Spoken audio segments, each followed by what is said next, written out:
How's it going, everyone? We are back for maybe one of the final episodes of the year. I don't know. I got to talk to my fellow Orange County Soccer Cast, Orange and Black Soccer Cast partners here. We'll figure that thing out. Hey, I'm going to just let you right now. I'm running on just sort of, this is improv for me. So hopefully this goes smoothly. The great thing is I got some help with some of my co-hosts here. So let's get this thing started. Welcome to the Show of Champions. This is the Orange and Black Soccer Cast.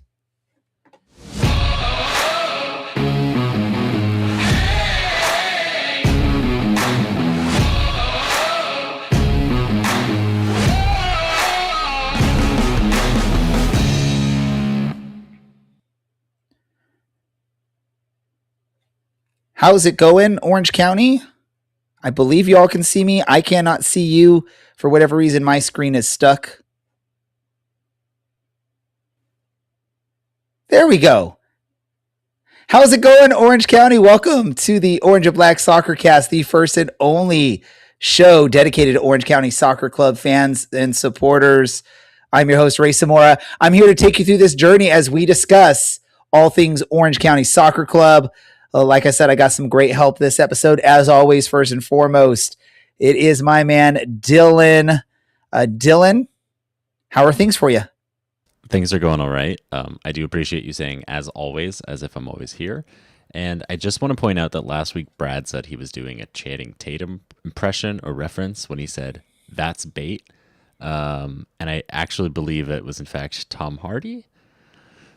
But I wouldn't know. I think he was making a Mad Max reference. Can we speak to the man and find out, Bradley? Yeah, for some reason I was thinking Gambit from Werewolf and Wolverine and Deadpool. I said that backwards, but you know what? I believe you're right. That is Mad Max, which is a shame because Mad Max is one of my favorite movies of the 21st century. DK will have my moviegoer's card taken away for that. All right. Well, that's fine.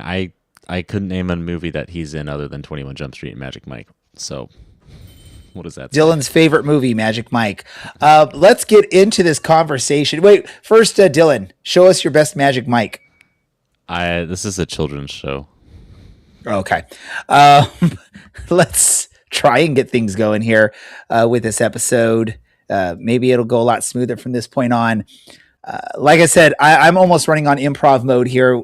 Like I don't do that every week, but this is even more than normal because, like I mentioned last week, I'm in the middle of a big move. I just moved into the new location, and literally about 20 minutes before our show tonight, I was looking for parts of my computer, like a mouse, a keyboard, and even my laptop. So that's how things go. But we're not here to talk about my move and my problems. We're here to talk about Orange County Soccer Club and what's going on since the offseason. It's been a while since they were eliminated from the USL Championship playoffs. And obviously last week we talked a little bit about how that all wrapped up. This week we're getting into some of our off-season chat to wrap up the 2025 calendar. And this week, we're going to get into some personal opinions on things that happen with this club. Mainly, what we're going to talk about is each of our high for the season and each of our low for the season.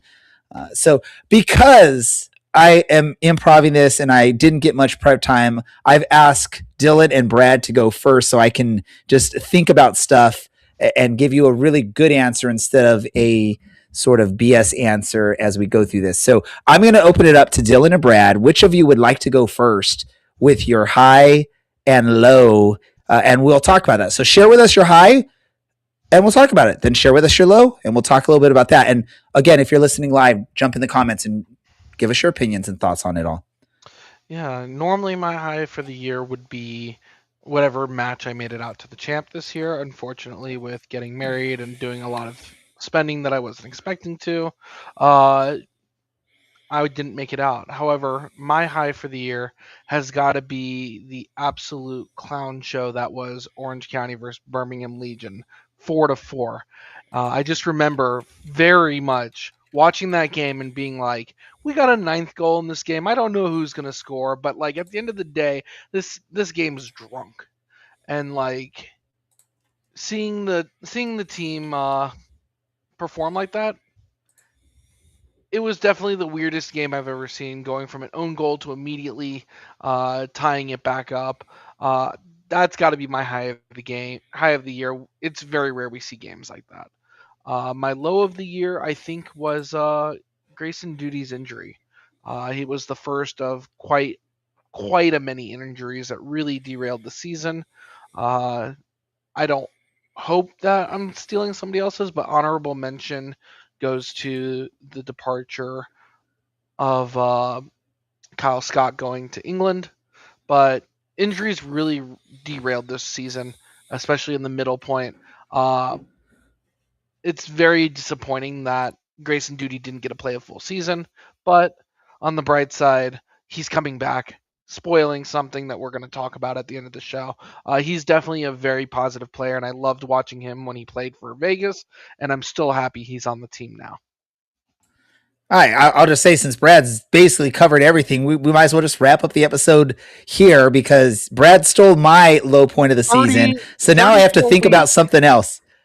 34 weeks, and Ray can't think of a second moment. Yeah, buddy, I think you got plenty of low moments to pick from. I mean, do you want to talk about the part where we conceded 4 against Birmingham and then conceded 4 against Detroit? Well, how about when we conceded but 3 against San Antonio and 3 against New Mexico? And go ahead, Ray. No, I was just going to say, I mean, you're talking about conceding 4 against Birmingham. Wasn't that Brad's high? It could also be a low, Mr. Defense wins championships. Well, let's talk about that, Brad, though. Like, and Dylan, what are your thoughts on Brad's high there of the 4-4 match against Birmingham? I mean, obviously, I think where Brad is coming from that is this is a team that was struggling to score goals for most of the season. So a strong offensive output of 4 goals, even though it didn't result in a victory because we also conceded 4.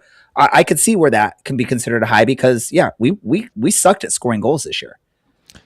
Yeah, we scored 4 goals as we throttled, whichever verb you'd like to use, Phoenix, 4-1 on the 30th of July. 1 month later, we managed to score 4 goals. In that time, we managed to score 2 goals. So I absolutely understand that it was kind of feast or famine for Orange County for a little bit, and we kind of got both in that match, and things got a little bit crazy. I'm glad we didn't have to watch a whole season of that because I don't know if any of us would still be alive. That being said, I think our early season criticisms were, are we just going to win every match 5-4? We were wrong. Certainly we were wrong because we couldn't find the back of the net. We couldn't buy a goal for quite some time. And then it turns out that the defense figured itself out, and we got in off of some pretty good performances towards the end of the year. Yeah, that whole early season, we thought we were just going to have to outscore everyone. I'm hoping that I was a guest on a show earlier this season, and that was basically my comment. It was right after that first match where we just looked great offensively. I'm like, oh yeah, this team's going to put up goals this year. You better watch out. We're gonna be scoring goal after goal. Now our defense is the question, and yeah, hopefully that is lost forever and no one can find a copy of that. The Grayson Duty injury. That really sucked for this team. I think all of us were very excited to see what Grayson would be able to do for Orange County this season. Obviously, we didn't get much time to watch him. Like Brad said, we're going to talk about his return in 2026 because that was announced over this past week. The bright side of Grayson Duty injury is I think we got to see a little bit more playing time from the younger players that maybe we wouldn't have seen had we had a healthy Grayson Duty. So there can be a positive spin put on the injury to Grayson Duty early in the season. Really gave us a chance to see what some of the youngsters could do. And those youngsters that got the opportunity really stepped up and looked great. Brad, I know this was yours, the Grayson Duty thing. Does that change anything in your thought process of like, yeah, I guess, yeah, that was a low, but we got some positive out of it? Yeah, I'm very much excited that we got to see. I think Pedro was the player who really stood the most to gain from Grayson Duty's injury, and he's done amazing for his career. He got minutes with the U17 team at the World Cup in Qatar. But still, at the end of the day, Orange County is a team trying to compete for championships. And although Pedro performing as well as he has been is definitely a positive and something that should be celebrated, coming at the expense of a player that I think us as a group were extremely excited to see was definitely a low light. And I'm going to skip your honorable mention because I don't care. I'm going to want to talk about that as my low, because anyone that has watched this show over the last 2 to 3 seasons, my favorite player on this team has been Kyle Scott over the last few seasons. So I'm going to take that one. Sorry, Brad. So just producer Andy, just erase that on the live stream. Don't let anyone hear what Brad said there, and we'll be good to go. Dylan, give us your highs and lows. Your one high and one low. You don't need to go into honorable mention like Brad was trying to do here for 2025 for Orange County. Yeah, I'm happy to follow directions here. Take that one, Brad. My season high was the 3-1 win versus Las Vegas in July. I made it to a handful of matches for Orange County this season. That was the only home match that I got to. Ray loves to point out that I live elsewhere, far too close to Cal Expo for anyone's liking, certainly my own. Being able to get back to the champ and get into the County Line Collision and seeing my heart out. I was told I had to do extra work that night because Blaine happened to not be there, and I was very happy to oblige. Following that one up with my low is, of course, being at Cal Expo, because that should be a low moment in anyone's life, but specifically the 2-1 loss to Sacramento in October, where we did nothing for well over an hour, and I thought that that was the window in which we had a chance to get into the playoffs. I felt like it was closing after that match. I didn't see a way back. Now, I'm very happy that the team proved me wrong, but I think I turned to Larry, who was also at that match, and said, well, it was nice to see you again. At least I got that out tonight, and, life moves on. I was going to say, I mean, the fact that you live near Cal Expo and you got to be there for the playoff victory, I guess not victory, playoff advancement. There we go. But part of that is you got to see the great performance of young goalkeeper Tet Gadono coming in, saving not 1, not 2, but 3 PKs in the shootout. That had to been at least one of the. I know I said no honorable mention, but that has to be a little bit of an honorable mention for you, Dylan, right? I won't call it an honorable mention, but it was a very special moment. I guess it's technically the postseason, so I never actually considered it. I will say that I've seen some really special goalkeeping moments at Cal Expo, and none of them have ever been from a Sac Republic goalkeeper. They've been Colin Shuttler scoring a last-minute equalizer, and Tet Gadono. It wasn't at Cal Expo, but a couple of years ago, Juan Santana blanking Sac Republic on their 10th anniversary was pretty special too. So in front of that big crowd, yeah. Oh yeah, at Hughes Stadium, no less. It could not have been better. Hey, almost sack local kind of Seth Kasiple scoring the second goal that night. It really was kind of the perfect thing. But yeah, it was technically the postseason, so it doesn't count. You could count the postseason in your highs and lows. I'll make this very semantic because I can. It is technically the postseason. It's different, and we're not going to have an episode next week where we talk about our postseason highs and lows because maybe we do that if that's what you want to do, Dylan. There's absolutely no. It's going to be the same high. It's going to be the same low for all of us. We could just move past it. Brad, your thoughts on what Dylan offered up as his high and low for 2025? I honestly forgot the high. I'm so happy for you. I mean, you could have been there, but you were too busy getting married or something, and so. Oh yeah, I don't know why you had to do that. Being at the stadium, yeah, very jealous. I didn't prepare to have a rebuttal for Dylan, and have to repeat myself many a times, out of confusion. All right, we'll take that. Yeah, Dylan, are you okay with that? I'm fine with that. Yeah. So we want to get to my high and low. I'm just going to go straight to the low first. We could talk about that. Then we'll talk about the high because Brad stole my low. And I'm sorry, Brad. I'm taking it still, even though that was just your honorable mention. Dylan's mad at me. Why are you mad at me, Dylan? You have to know. Both of you have to know. Kyle Scott was my favorite player on this team. So I get it. It's a positive for him because he's moving to probably where he'd rather be, playing in England. Nothing against Orange County, but most players on this team, I don't think Orange County is their high or their, where they want to be. I think there's always the thought of using Orange County as that stepping stone to go somewhere higher. I think for someone like Kyle Scott, who was playing in England, came out stateside, I think didn't really, I don't remember. Did he get an opportunity in MLS at all? He came from Cincinnati. He kind of had a very part-time role on a very bad Cincinnati team, and they kind of kicked him to the curb at the end of that year. So he comes to Orange County, proves himself, reinvents himself, and then now gets an opportunity to move back to England. I'm assuming that's the progression. I don't think Orange County. I don't think it's like in U.S. sports where Orange County was able to just like send him away to Death Valley and be like, I don't want you here anymore. Go there, and I know you don't want to be there, but tough luck. That's American sports, but at least at the USL level, that's not how things work. It usually is you're sending a player somewhere because they want to be there. And I think this is what Kyle wanted. It was tough for me to see this just for the fact that we all know what Kyle Scott and Kevin Partita, when they're both healthy and on point, what that brings to Orange County's roster and to their game day tactics.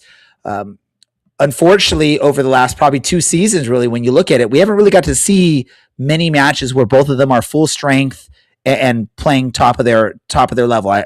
It's either one's injured or one of them is recovering and just getting back into play, and then the other one gets hurt, or that someone gets a red card or yellow card suspension, right? So unfortunately, I think we didn't get to see enough of that pairing of Partita Scott over the last 2 seasons, and obviously it's a low for me because I think if you have Kyle Scott on this roster at the end of the season and in the playoffs, there's a potential different storyline for Orange County with basically the poophousery that he brings to the pitch in just sort of messing with the opponent's mindset. I'm trying to keep it kid friendly for you, Dylan, if you didn't notice. I recognize that. Do you think he would have rugby tackled Roro Lopez? And if so, what would that have looked like? I mean, more hair, certainly. Well, yeah. I would say if he would have done it, it would have probably looked a lot cooler than what we got.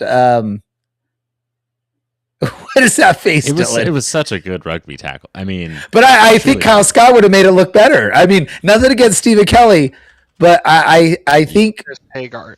Oh man. Oh, sorry. I'm sorry, Chris Hagart. Chris Hagart. Mistaken identity happening on the show in the last 2 weeks. Sorry, nothing against Chris Hagart, but I think Kyle Scott would just make it look better because we all know what Kyle Scott does on the pitch. Brad already shared his thoughts. I mean, he used that as honorable mention, but if he wants to throw in any more about Kyle Scott leaving as a low point, go for it, Brad. Don't need to add anything further, but I think we should talk about players leaving and players returning. Wait. Whoa. I want to hear about Ray's low moment. No, my high. My high. My high. Very sorry. Kyle Scott was my low. Here's the great thing is I knew you two couldn't steal my high moment for 2025 because y'all weren't here for this, and it was my first experience in a march to the stadium with Orange County Soccer Club, meeting up at the Great Park Ice and marching as a group. And I think there was a good, I want to say 50 of us making the march, and it was in the final home match of the season when Orange County was playing for it all. It was an awesome experience hanging out with everyone before the match at Great Park Ice. And it was amazing chanting and marching and waving flags with a bunch of Orange County Soccer Club fans to the stadium. Something that probably you could say is missing from the atmosphere with Orange County Soccer Club, and mainly because of the logistics of where the stadium is located. There's not really many options for something like this. And even with the march from Great Park Ice, you're having to march through the big old parking lot too, and then the road that you have to walk down to get to the stadium.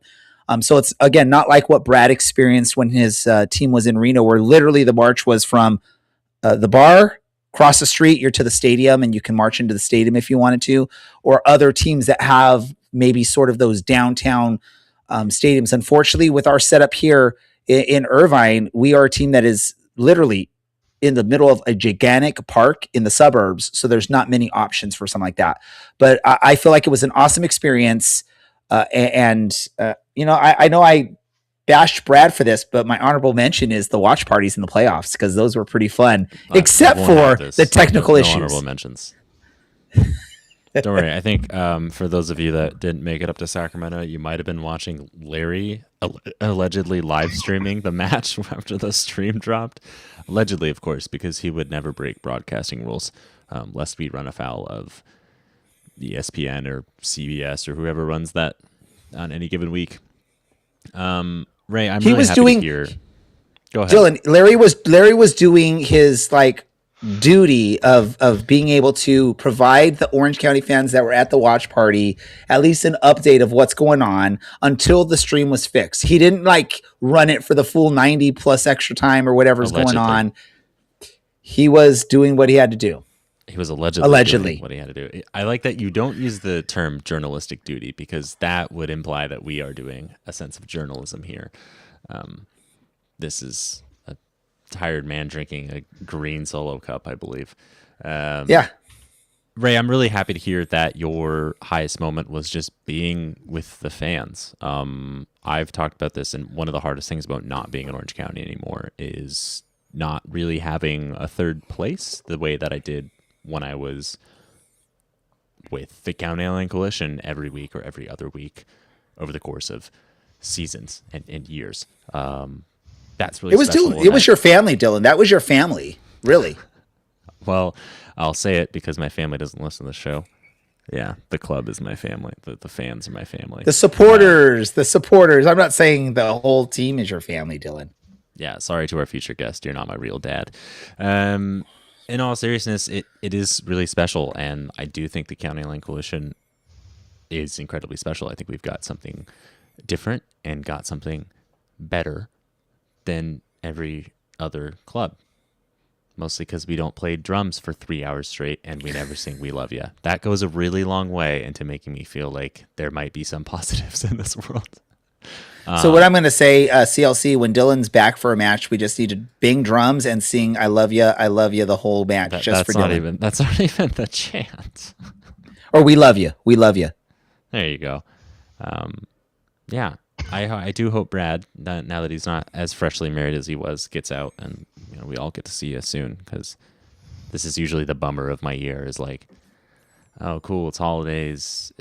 When does the schedule get released, and how many months until I can go see my family again, my real family?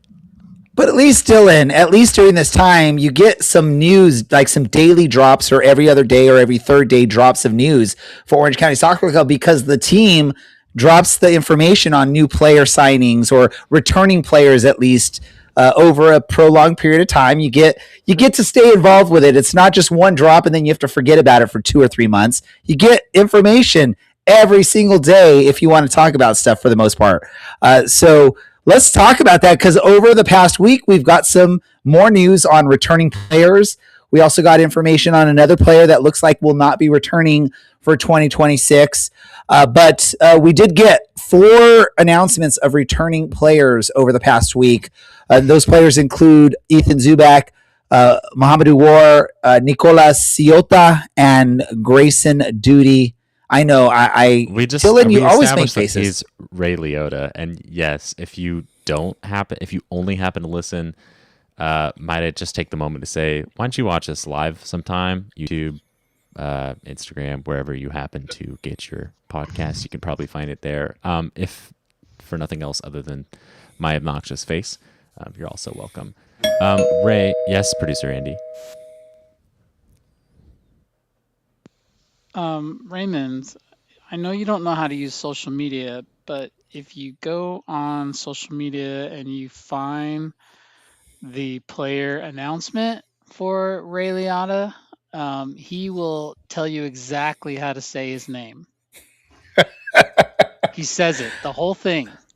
So you can just listen to that and just listen to it like 30 times and just practice saying it. And then you know how to say Nicola's name. All right, Andy, teach me how to say it right now, and I won't mess up ever again. I'm not going to try because you can go on social media and find the video and teach yourself. Producer Andy. I mean, you give a man a fish, right? But Andy has taught you how to fish. So I love that. Ray, right. to sideways or to whatever. I'm giving up. Who are you most excited about returning for 2026? Ooh, I get to go first on this. And let's just say this. Yeah. We're going to say who we're all excited for. You can't steal the other person. So I'm going to go with this. I'm most excited with Mo War. If you don't know me, I know my fellow co-hosts know me very well. I love a good underdog story. And I feel like Mo War is that great underdog story for Orange County Soccer Club. A player that came to open tryouts, didn't quite make the team, didn't give up, came back the next year, got invited to the team with probably very low expectations of what he could do. And he actually became a pretty quality player for this team off the bench. I think that was his key role for the team in 2025. I'm excited to see what he's going to bring for 2026 because I just love what I see in this young soccer stud. I think we can see a lot more out of Mo War in 2026, and he's going to take a big leap forward with this opportunity. So I'm really excited for that. What about you, Dylan? I think I'm most excited to see what I hope is a full season of Grace and Duty. I'm so glad we had that queued up. That ish does not stink. And I really hope that he can get his feet back under him and we can see what he can do. Not to take away from, a Pedro or a Ray Liotta situation where they've also really kind of made the role their own. And he's a true number 2.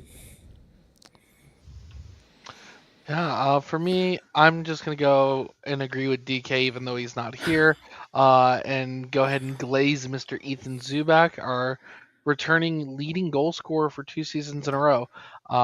He definitely, at the end of the 2024 season, improved significantly over where he was at the beginning of that year, and he really carried a lot of momentum into this year. Didn't lose his spot. We were all kind of expecting that. So, honestly, looking forward to having him back again and see if he can continue to build off of where he's been.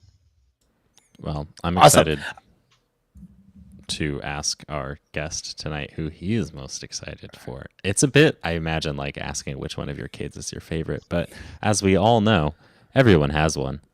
Ray? I don't have one. I love both of them equally of my kids. But we will talk about the announcement or the news we got this past week about a player that won't be returning, but we'll hold off on that until we're done speaking with our guest here. And our guest is someone who's been on the show multiple times, and we love having him on because he talks, and we definitely, it's not one of those interviews where you have to ask question after question and you just get 1 or 2 word responses. We're going to get some good responses from this gentleman. That's Dan Rutstein, president of business operations for your Orange County Soccer Club, sporting a very nice OC shirt there. Dan, how you doing? Great. Nice. Awesome. Way to go. You put all the pressure on. Now he's not going to say anything. Well, you said you wanted one-word answers. Isn't that what you just said? That's not what I said, Dad. I said it's awesome because you make our job easy because we don't have to it's, with some people when you interview them, it's like you're performing surgery. You have to really try and get those answers out of them. You're not one of those persons. We were just talking about, we've had 7 announcements of returning players.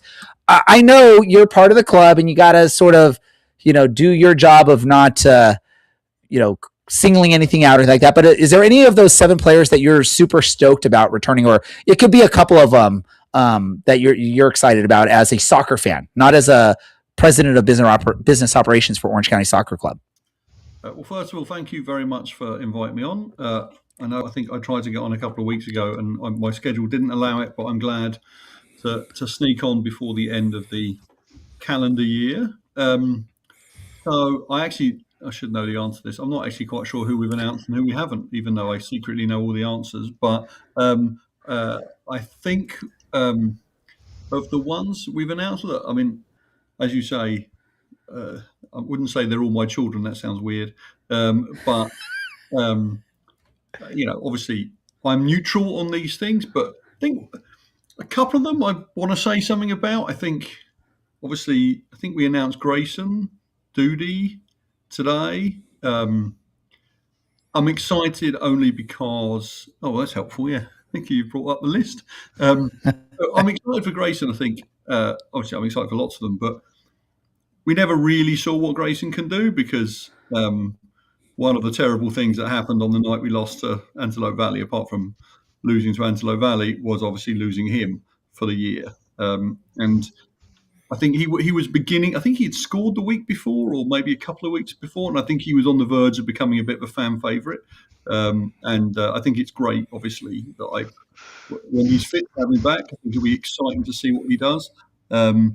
I think Mo War's a fun one. For a team like Orange County Soccer Club, Mo War is the perfect player, and I don't mean like the playing team. I mean the sort of club we want to be. And I think you all know this story, but like Mo came to the open tryouts and was good.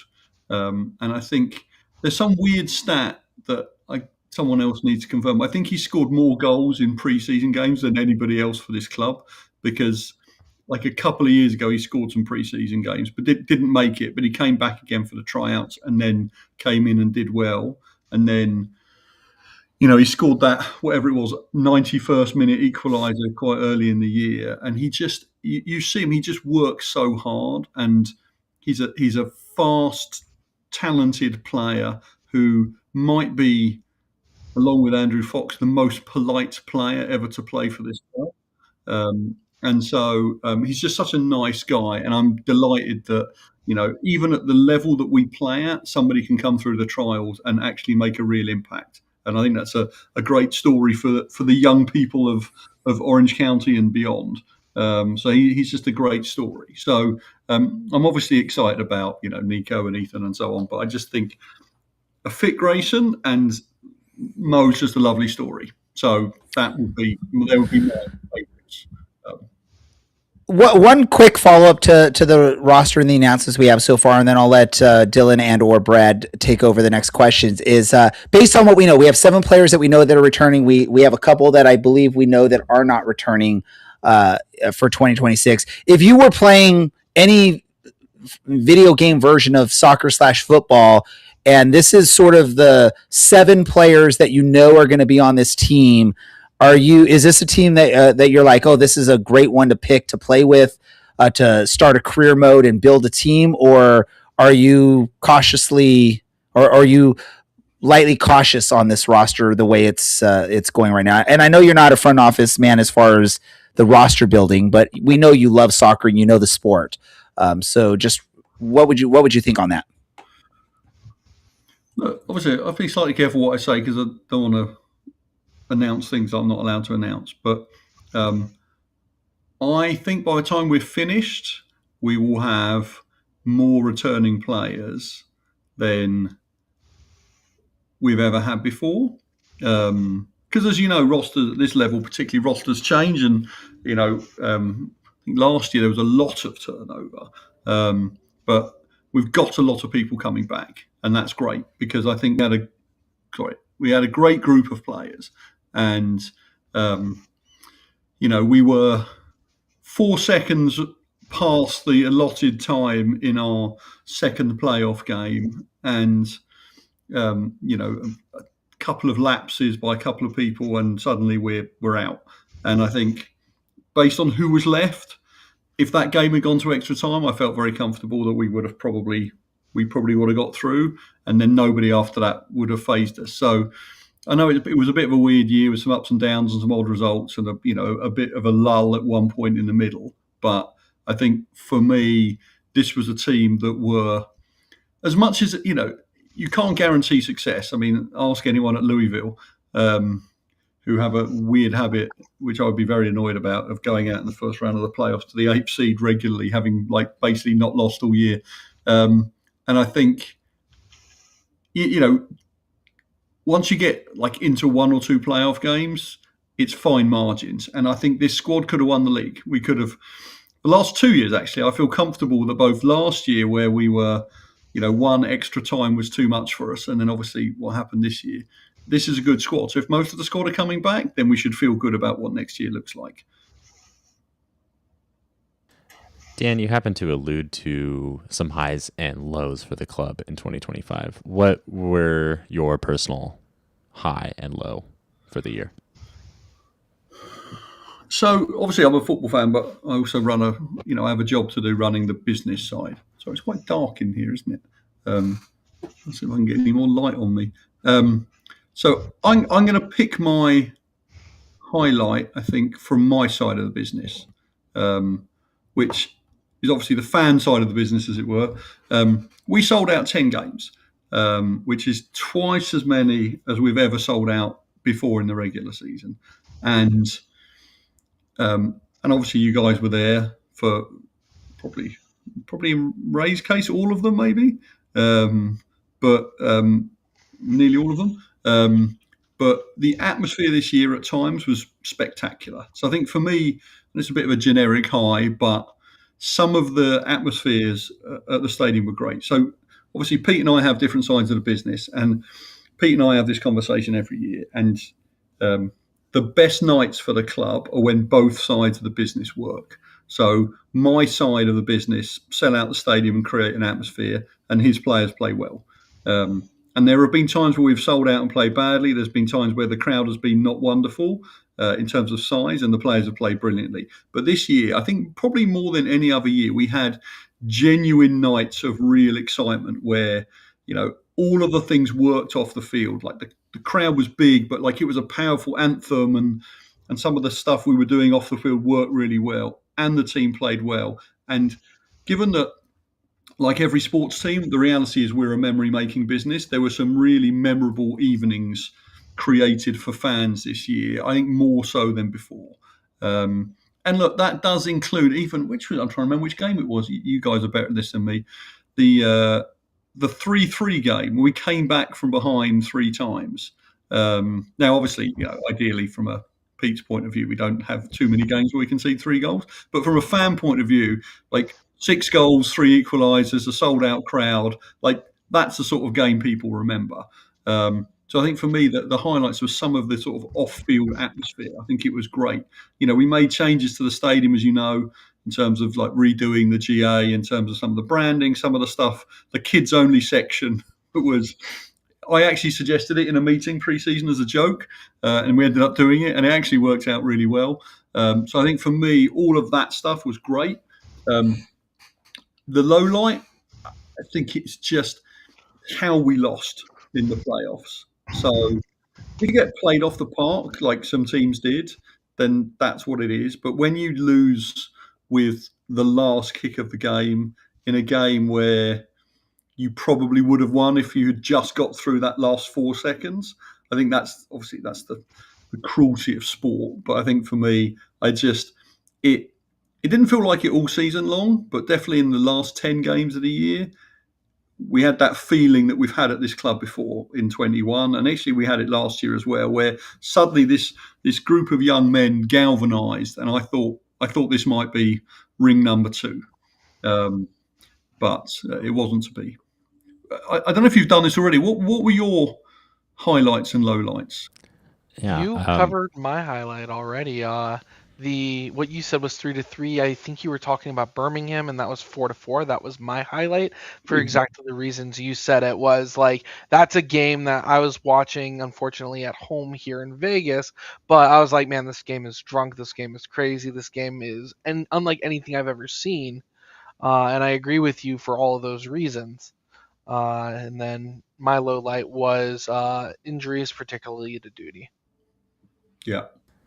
Yeah, my highlight was what I think I mistakenly referred to as the 3-0 win, but it was actually a 4-0 win in July against Las Vegas. And my low light was the 2-1 loss at the beginning of October against Sacramento in Sacramento. And I don't even remember. Ray was upset about Kyle Scott. Yep. And he's muted, so he can't. Yes, He's no, pulling no. up Brad right now. Oh, okay. No, Kyle Scott getting sold out to England, which is great for him, but it sucked for the team because a lot of fans loved him, and you could see the loss of him in the midfield through that part of the season. And then my highlight was the last match of the season, the march to the stadium. I think it was an awesome experience for myself as a fan. And I think a lot of the fans, I brought like a group of a bunch of people that either haven't been to many games or it was their first experience, and they came and participated in that march, and they all left like excited. They loved it. They thought it was an awesome experience. So I thought that was cool. Yeah, and actually, Brad, of course, as I said, you would be. You were right. It was actually even worse than I had said. It was 4-4. But the thing is about sport, and we all know this. And so I work for the club, but I'm also a fan, and I think some of we had some great moments, and I might not be able to remember them all, but I definitely remember the feeling. There were some great nights of ridiculous cheering, and obviously I'm lucky enough, privileged enough, I get to run on the field. I wouldn't say run actually, but I walk briskly onto the field after games, particularly when we've won, and it's great, high-fiving players who've just scored great goals and played well.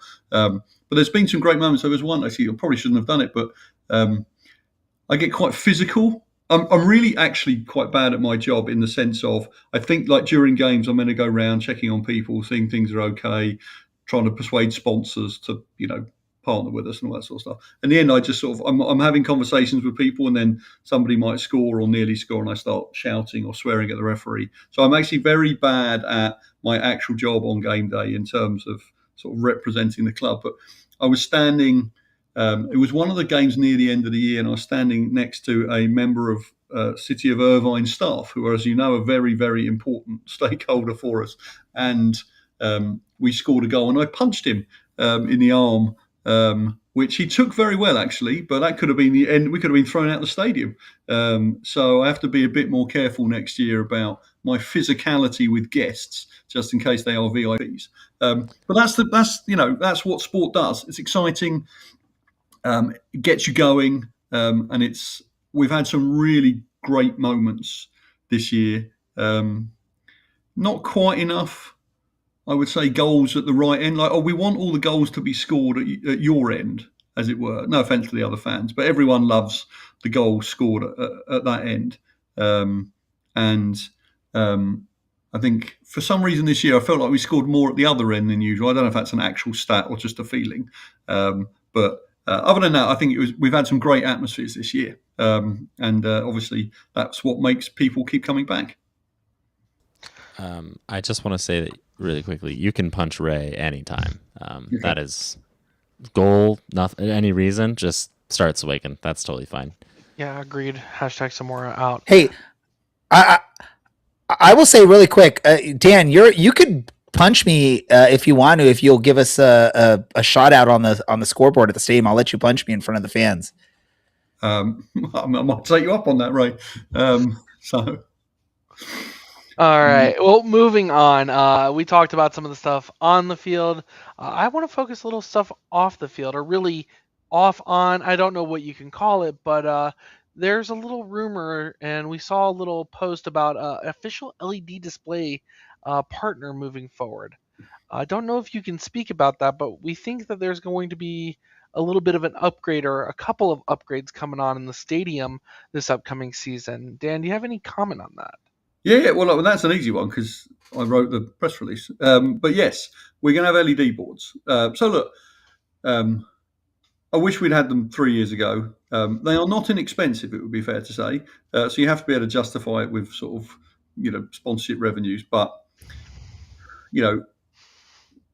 good stadiums have LED boards, and And I think it was last year, I remember we were at Vegas, and I remember seeing Vegas had boards. I'm like, Jesus, if Vegas have got boards, then we really should have boards.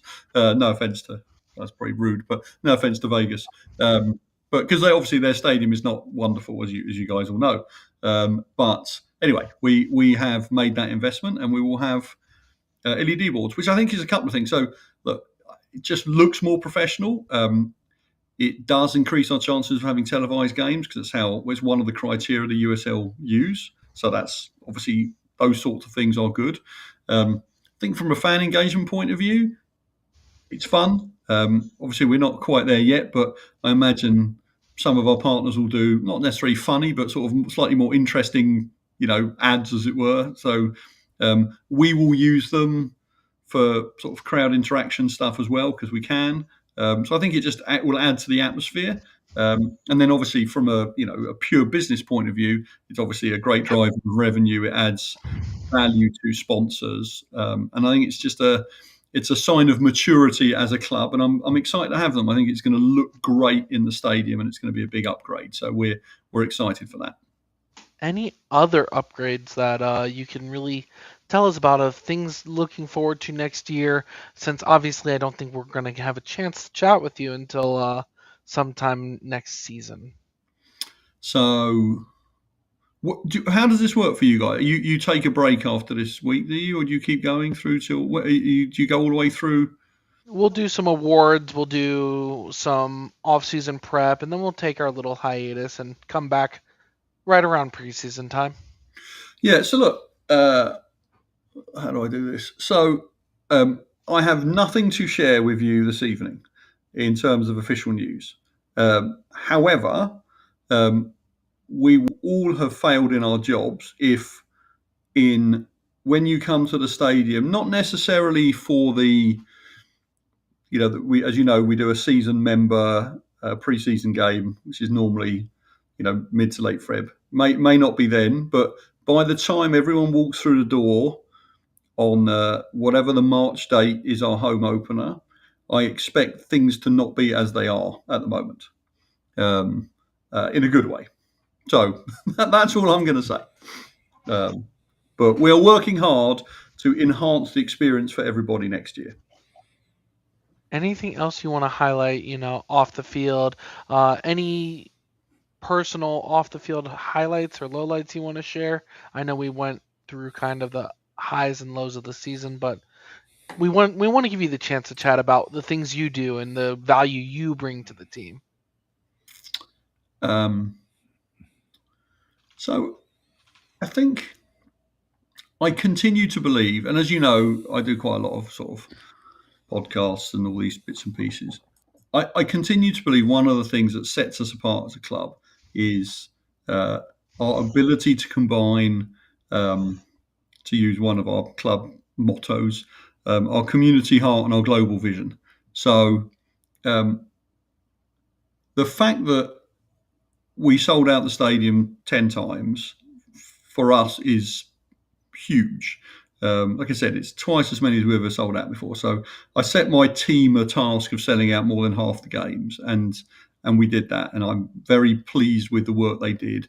And I'm pleased because it means that we gave more people in Orange County the opportunity to see their professional soccer team play. And I think we had a good product on and off the field this year.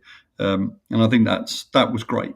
So for me, that was a big step forward. And in terms of that sort of community part of what we do, having all those people together is great. I think linked to that, some of the community outreach we did locally was great. I think we did it twice actually this year. The Orange County Fire Authority doing the flyovers with the helicopters, I think was lovely. It was lovely because I think it did help with the atmosphere, but also it's lovely because what it symbolises. And I think, as you probably know, we gave a number of tickets to firefighters every game this year because of all the things that happened. Although the fires were in LA, the people who worked on the fires were from across Southern California. So we wanted to do something for the firefighters. And I think it was Cityside Fibre bought the tickets for the firefighters. So we had, I think, 150 firefighters at every game this year, and obviously those flyovers were great. Again, as part of the community. Non-profit night we did this year, it was by far our biggest and most successful in terms of the amount of money we gave out to the charities. And I think that's obviously really important that we continue to be a vibrant part of the community. So in that sort of local sense, I think that was great.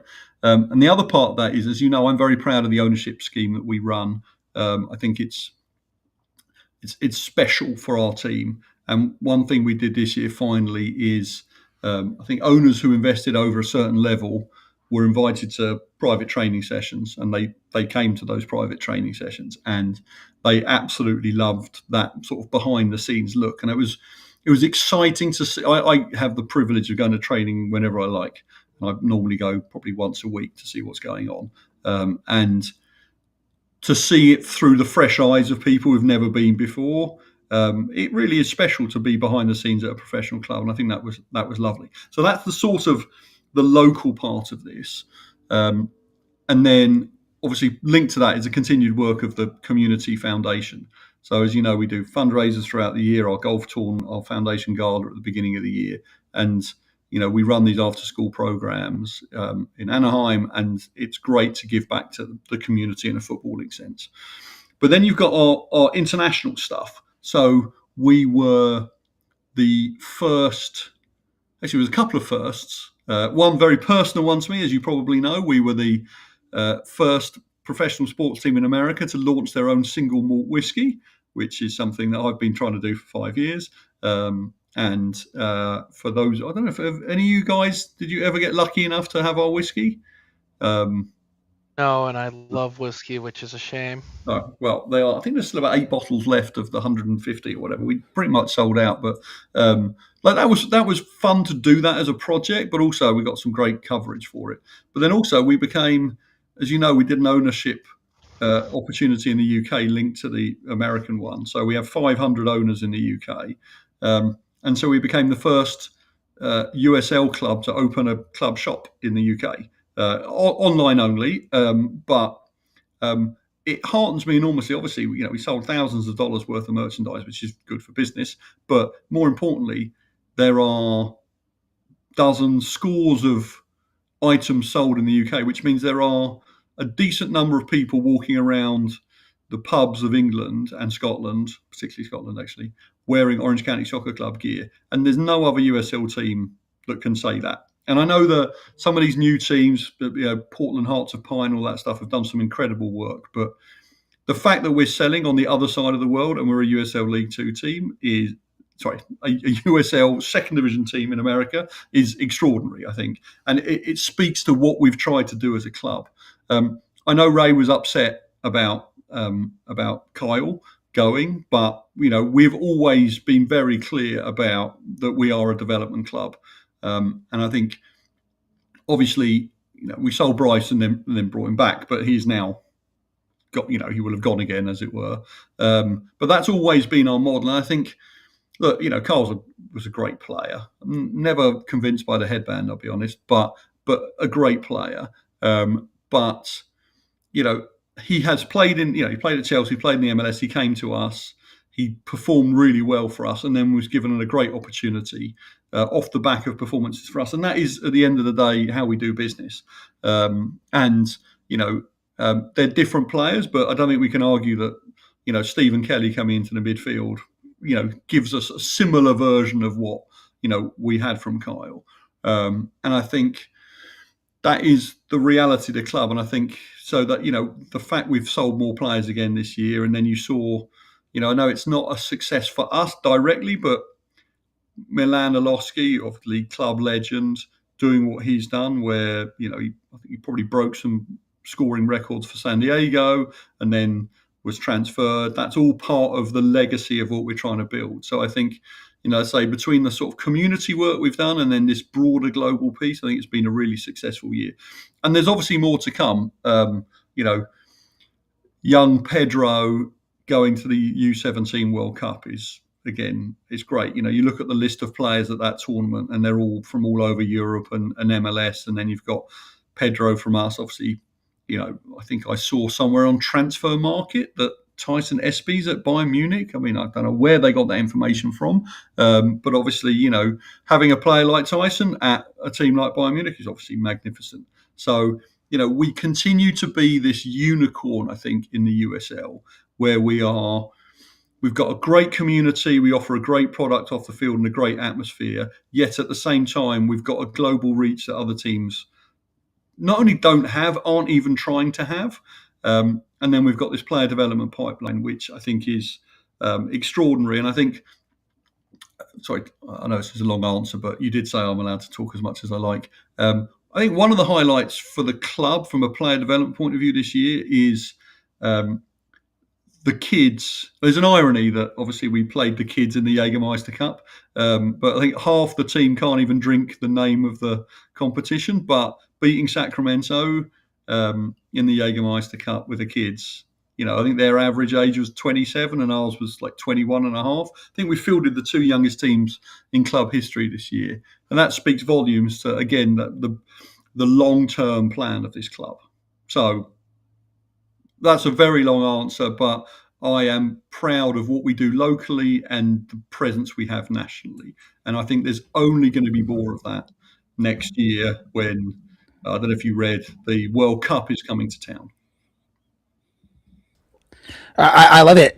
Really quick, Dan, because you're leading me onto a quick question I want to ask, and I know we're getting tight on time here. Dylan knows what I want to ask you because I'm having some internet issues. I've shared with everyone I moved recently, and our internet's a little spotty. So maybe we can reach out to those Cityside Fiber people, and they can hook us up with some of that great internet that they have, the fiber optics and everything. But World Cup, I wanted to talk to you about it. With the World Cup coming up in 2026, great opportunity for the club to come up with some themes, some ways to market soccer. Thoughts? Yeah. So look, you will have seen this a bit. I know you guys don't need to read our season ticket campaigns because you're already part of the family, as it were. But the two taglines we've used the most are the world's game right here, which is obviously literally true. But then also real fans watch every week, and I think it's going to be fun. So for, obviously, and we've talked about this before, I grew up with football. Everyone I knew grew up with football. It's all we did. Every lunch break at school, it's all we talked about. It's all we thought about. But in America, it is still niche. It's just becoming obviously less niche, but it's still niche. And I think this is going to be a great year for football fans because all of you people who have watched this sport and devoted time and effort to a sport that wasn't necessarily in the mainstream and people didn't care about, suddenly everyone's going to care about your sport. I mean, there'll be a bit where it's a bit annoying where everyone pretends they're an expert because they just watched Argentina play, but you will see what happens to football this summer. And I know obviously America's hosted the World Cup before, but in some ways it was too early because there wasn't enough foundations there. But obviously sport in this country is in a different place now. But I think this World Cup, people are going to get excited about it. Bank of America have been playing radio commercials for football on my radio on my long commute in, for months now. And I think you're just going to start seeing more and more footballers in, on Wheaties boxes and on TV ads and just all over the place. And it's just going to be a real celebration of the game that you guys all love, but maybe doesn't have the recognition. And I think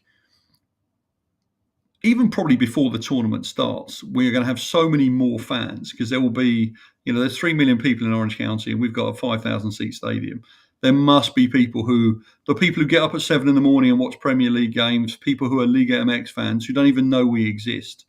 We're inserting ourselves into some of this, and I think more people are going to discover we exist. And I wouldn't be surprised in the second half of the year if there are even more people in the stadium who only sort of discovered us as they discovered soccer this summer. So I think I was saying to a friend yesterday, I was at some event, and I said to him, I feel really lucky to be running a professional soccer team in the year that the World Cup is being played locally. And look, Irvine is a World Cup city. I think it's a very badly kept secret that the US national team are going to be training locally.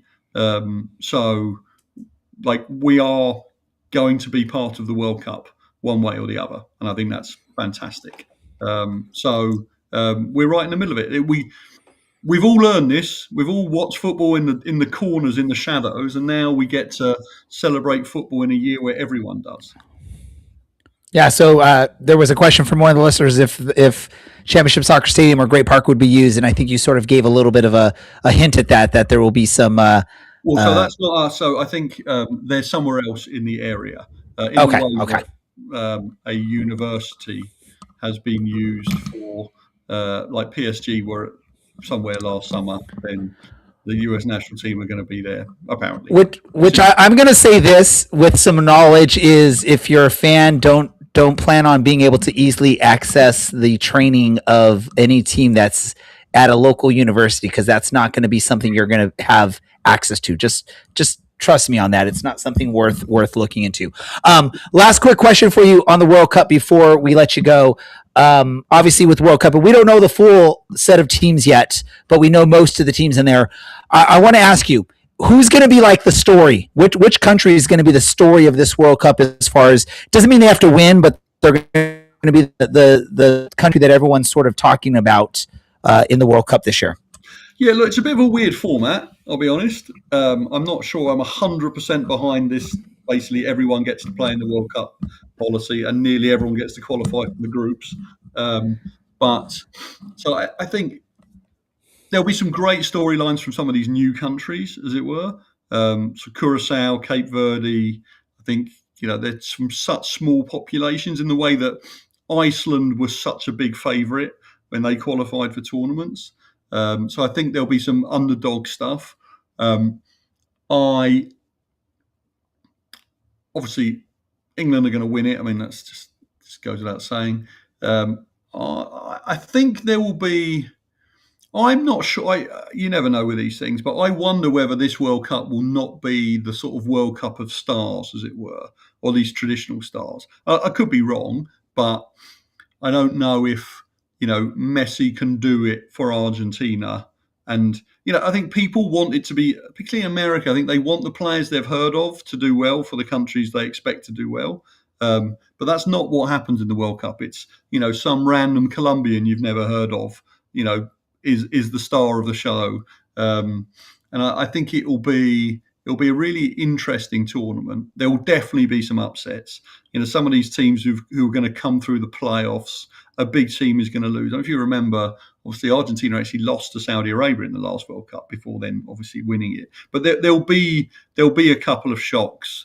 There'll be probably a plucky team who will sneak through the groups and get lucky in a second round game, and you'll see a team from Africa beat an established team from Europe in the knockout round. Probably there's always going to be that sort of story, but I've got nothing against Messi and Argentina, but I think everyone in America thinks that they'll win it and he'll do really well, because that's sort of a storyline Americans are familiar with. But I'm not sure it's that simple. So I think there'll be some great games. There'll be some real surprises. England will end up winning it. I think for me, obviously I love the World Cup. I'm excited about it. I'm not interested in going to an England game. I like fun teams you've not heard of, or surprise games. So when I saw all the draws, like, I'm all over Iran, New Zealand at SoFi Stadium. Like, that for me feels like a real World Cup game, because when are you going to see those teams play otherwise? Plus, I imagine those games will not be $2,500 for a ticket. So I'm looking forward to some of the more obscure matches. So you just broke the hearts of all those not super into soccer U.S. fans that thought Messi was playing for the U.S. because he plays at Inter Miami. You did say you think England's going to win. Who are they beating in the final?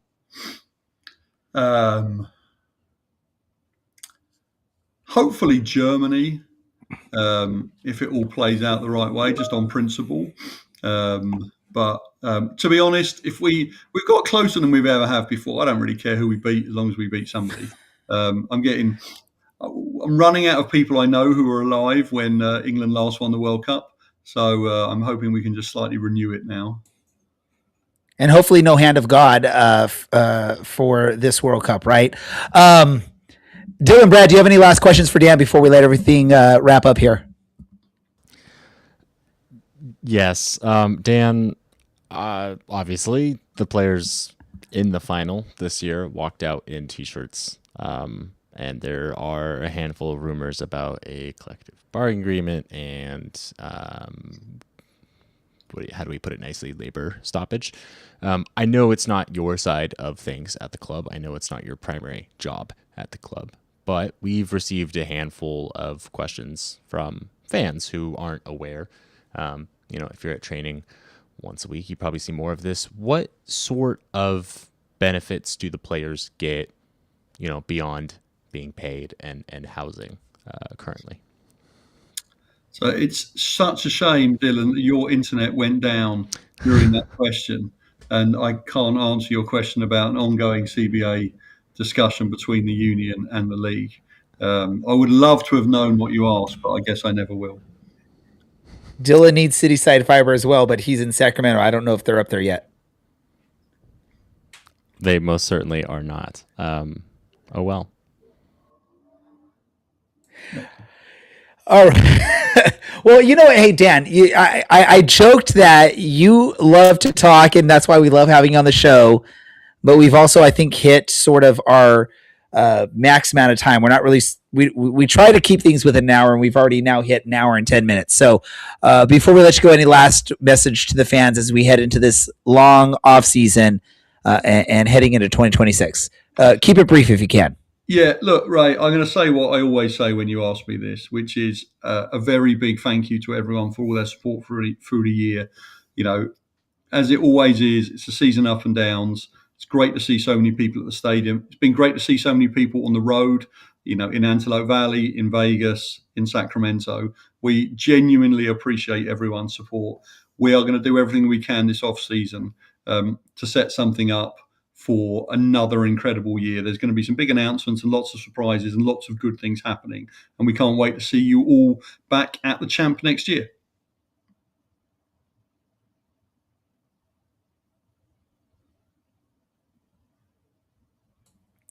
All right, sorry. I think my internet was going a little wonkers there. Dan, as always, thank you for taking some time to join us, and we look forward to a fun, amazing, and exciting 2026 with Orange County Soccer Club. Super. Thanks, everyone. All right, Dylan and Brad, really quick before we wrap things up, I did mention we're going to talk about the one sort of piece of news that we got of a player that will not be returning, and that is one Colin Scheller, who is like a record-setting goalkeeper for Orange County Soccer Club. Brad, give me your thoughts on this. Is this disappointing for you? Well, yes and no. Like, at the end of the day, we know our players' time here. As Dan mentioned, this is a developmental club, so we know, like, the players we have here, we're not going to have forever. On the same note, Colin Shuttler should have won a title with the team here. He's been outstanding. He has been kind of a very reliable piece for the team over the last couple of years. So it's definitely upsetting he doesn't get that, but at the same time, very proud of everything he's done, and he will be at one point in the Orange and Black Soccer Cast Hall of Fame at this point.